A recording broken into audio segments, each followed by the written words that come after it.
இந்தியாவின் குஜராத்தின் பஞ்சமஹால் மாவட்டத்தில் தேர்வுக்கு தாமதமாக வந்த மாணவனை கேள்வி கேட்ட ஆசிரியருக்கு அறை விழுந்த சம்பவம் பெரும் அதிர்ச்சியை ஏற்படுத்தியுள்ளது. ஷ்ரஹா நகரில் உள்ள பிரபல பாடசாலையில் கடந்த ஜனவரி 24ஆம் தேதி குறித்த சம்பவம் இடம்பெற்றுள்ளது.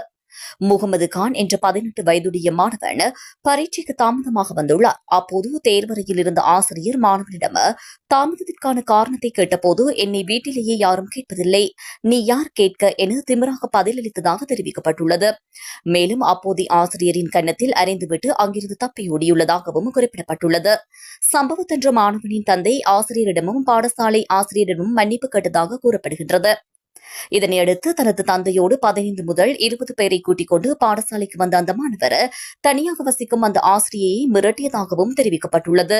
மிரட்டலை தொடர்ந்து ஆசிரியரின் புகாரின் அடிப்படையில் கடந்த 3ஆம் தேதி ஷஹ்ரா போலீஸ் நிலையத்தில் மாணவர் பாடசாலை சிசிடிவி காட்சிகளில் அடையாளம் தெரிந்த 4 பேர் மற்றும் 15 முதல் 20 பேர் மீது எஃப்ஐஆர் பதிவு செய்யப்பட்டது. இதுவரை 3 குற்றவாளிகளை போலீசார் கைது செய்துள்ளனர்.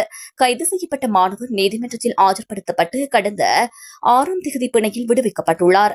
இந்த சம்பவம் ஆசிரியர்களிடையே பெரும் சீற்றத்தை தூண்ட சம்பந்தப்பட்டவர்கள் மற்றும் இதுபோன்ற செயல்களை ஆதரிப்பவர்கள் மீது கடுமையான நடவடிக்கை எடுக்க வேண்டும் என்ற கோரிக்கைகள் எழுந்துள்ளன. இந்த வழக்கில் மேலும் விசாரணை இடம்பெற்று வருவதாக போலீசார் தெரிவித்துள்ளனர்.